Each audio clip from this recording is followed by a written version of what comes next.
as we were saying earlier, you need to come in with an open mind. But I could see how it's hard because some of this is I don't accept, I guess, is a good way to put it. It's not necessarily accept. I think it's more just don't understand and don't have any experience with. Like, we didn't even know what this book was when we started. Welcome to Learn With Us, brought to you by 303andU. We are a team of 4 non-financial advisors who are exploring a revolutionary new financial approach that goes beyond money to prioritize your emotional, mental, and spiritual well-being. Through weekly meetings and engaging podcasts, we strive to help you improve all aspects of your well-being as well as ours. Come join us on this journey of growth and self-improvement because at 303andU, we believe true wealth extends beyond dollars and cents. Happy learning! Hello, everybody, and welcome back to Learn With Us. Today we are going over The Emotion Code by Dr. Bradley Nelson. We're starting with Part 3, Chapter 5, Getting Answers from the Subconscious Mind. How's everybody doing? I'm doing good. Last week we went over 3 and 4. If you missed them, we went over magnets mostly. It's a weird thing to think about because we've been talking about how everything is energy, so you need something to get rid of the energy, and the magnetic energy is what you use, basically. It was definitely interesting. We start Part 5 with going over the sway test. You want to tell everybody what the sway test is for a quick little recap? Yeah, we learned about it in Chapter 2. Basically, you just stand with your feet shoulder width apart, and you stand still. You just relax and let go of all your worries, and then you just ask yourself yes or no type questions or make true or false statements and allow your subconscious and your body to sway in forwards or backwards. And whether it's a negative or positive thought, that is the way that you should be swaying if you're doing it correctly, which you can then use to discover whether or not you have trapped emotions. A way to speak to your subconscious without words is what we're learning mostly these last couple weeks. So in this chapter, he goes over 10 different ways, methods of testing, like physical testing, almost like muscle testing, that you can do on others and on yourself.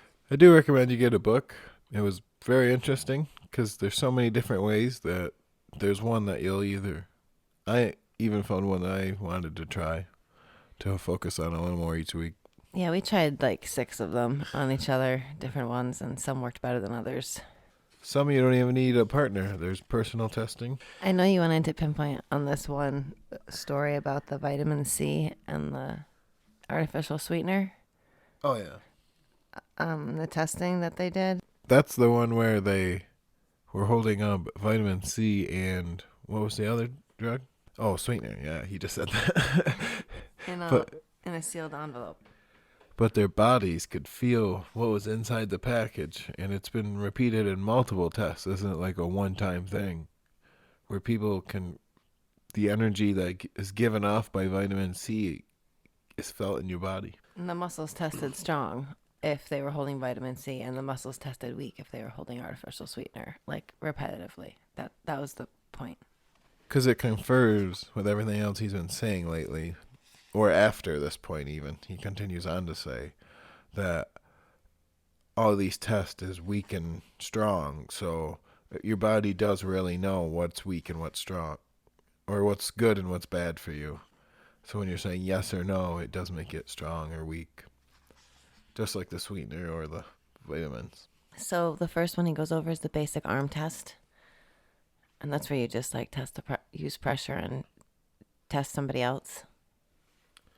I like how he says you got to give a quick prayer to make sure this is going to work. Mm-hmm. And he makes a very solid point that you have to have a willing subject. So don't be running up to everybody at work and I could fix you.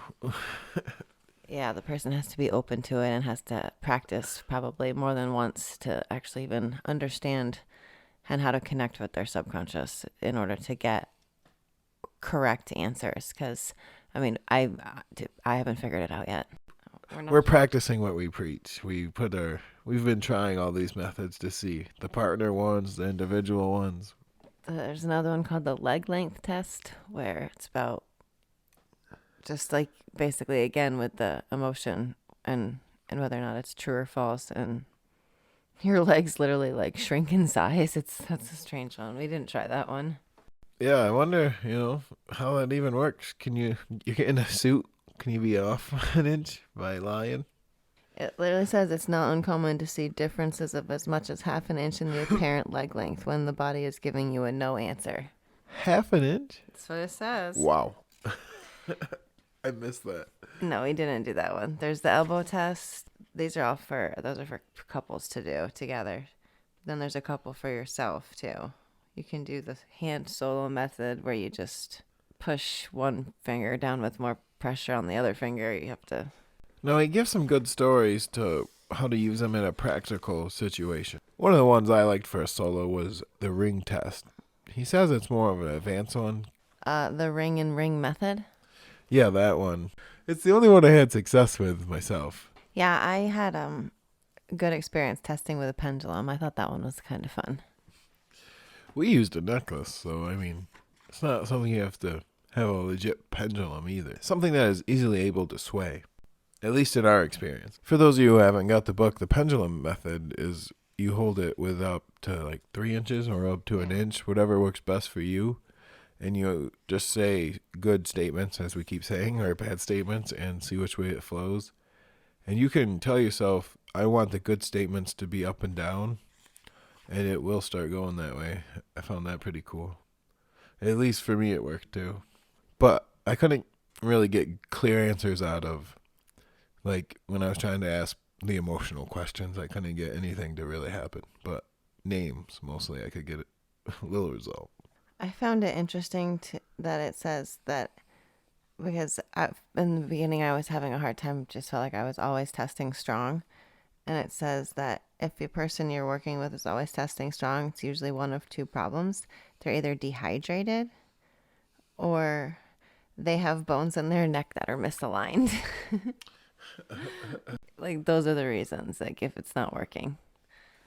No, if you have That's funny. big, thick, calloused hands, some of the finger tests probably aren't going to work for you. That's why there's so many other tests. You got to read them all and try to find one that works for you. Yeah, or a person isn't being honest and they think it's weird and they're not open to the idea. That's definitely key for, I feel like any of this is that you have to come in open-minded or this is already a waste of your time. It's funny, he makes a point to say that muscle testing is not used for winning the lottery. It can't be used to predict the future or anything like that. It's more for the here and now and the emotions and the energy. No, that makes sense, though. It's not like you're saying, am I going to be rich tomorrow? You're asking, do we have this trapped anger? Do we have trapped fear? Do we have trapped Yeah, it says rage? Don't use it to make big decisions. Like, it's Should I get this job tomorrow? not a fortune teller. What's that thing, the 8-ball back in the day everybody used to have? Before every test, he tells you that you need to do these main steps. One is check your work. Make sure you're not being too hard on the muscles and all that. You need to keep your thoughts in check. Have clear thoughts. Watch out for negative thoughts. Yeah, you can't sit there and be like, all right, I'm going to try this. And be like, oh, what am I eating for dinner tonight? Like, Yeah, it says negative or distracting. Like, pay attention to what you're doing. Focus. Have love and gratitude for the person that you're working with. he says that a lot, but I think that helps because you're giving out that positive vibe, as he's saying, You're giving out that good aura, and everyone else can pick it up. So you're already starting on It says don't diagnose if you're not a doctor. And don't worry about non-believers. That's pretty funny. We are not experts, as we say multiple times a day. I guess this is just real fast. This book is, as we were saying earlier, you need to come in with an open mind. But I could see how it's hard because some of this is, I don't accept, I guess, is a good way to put it. It's not necessarily accept. I think it's more just don't understand and don't have any experience with. Like, we didn't even know what this book was when we started reading it. So now we're just going along with it, going, all right, what can we learn from this? This is not exactly the type of healing that I'm used to using for physical or emotional issues.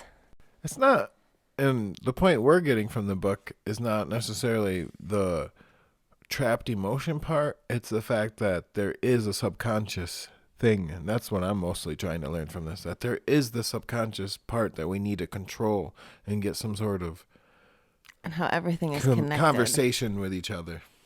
Yeah, because our atoms are all having conversations with each other. And if someone's already in there telling you, hey, this is a problem, why wouldn't you want to help it? Now, the like childhood stuff, that's all personal, and I'm not really like trying to figure that part out myself. So maybe that's why it's not working for me. But the parts where I'm asking, is my name Connor? I mean, I know that. So we're not against it or for it, though, at the end of the day. That's for sure. We're for the ride, as we always are with all these books, to see where it leads. He mentions a lot, multiple times so far, about incorporating God into the aspect of it. And it says, whom or what are we asking when we test? He says, well, we're talking to the subconscious mind or the spirit within each of us. But when we pray and ask for God's help at the beginning of the session, unseen angels have been observed coming to assist. I'm not sure. I think that's Dr. Bradley talking when he works on people, because he's always saying, express gratitude and ask. But who or are help. you asking it from? It's from God. That's what you're saying? Yeah, that's what it seems to. That's what it seems to be. That's how I take it. Like, That's how it reads. Is that even a saying? I was just gonna finish the reading this last little part of the chapter, because that's really all that is to this chapter. It says, I believe that angels come every time we ask for divine help, and that the thoughts, impressions, and ideas that filter into our minds about how to help our subjects are most often coming from them. In addition, prayer connects us with the Creator and facilitates our use as divine instruments. Indeed, I have come to believe and know that the highest duty of the healer is to act as a go-between for that higher power. Be willing to try it and you will see what I mean. That's kind of cool. Like, I kind of envy his job. He sounds like he's got a pretty cool job. That goes on with what we were just saying about God and all that right before. Yeah, I think that's what he was trying to explain, because that's just part of his whole process. It's part of the belief in that this is going to work, but you also have to have the belief that someone else is out there trying to help you. Yeah, it's something good, too. Makes a point to say, stay away from all negative. We're only positive. Just a quick way to revert it back to money. It's like when we say, don't have those thoughts about how can I afford, or I can't afford this, because that's pure negative and you'll never get what you need. You got to think of, how can we afford this? Where are we going to get the money? I'm going to work that extra shift. Like, what's No, I get what you're saying. Yeah, it's all, yeah, no matter however you look at it, whatever part of your life, positive is always going to get you, further. Well, after all that, learning how to listen to your body, you're going to still go, now I know I have this rage, but what am I going to do with it? But unfortunately, we don't know. Not till chapter 6, Releasing Trapped Emotions. I hope to see everybody there. All right, I'll catch you next week. Bye. Thank you for joining us this week. We hope you've enjoyed our discussion and found it both informative and entertaining. Please stay connected with us and continue the conversation on our social media. You can follow us on Twitter, Facebook, YouTube, and TikTok. You can also catch us on most podcast platforms and catch up on previous episodes. If you have any suggestions or topics you'd like us to explore in the future, we'd love to hear from you, and you can reach out to us via email at 303nu@gmail.com. Don't forget to leave us a review and share the podcast with your friends and family if you've enjoyed what you've heard. We will be back next week with more engaging topics and insightful conversations. Until then, take care, stay curious, and happy learning.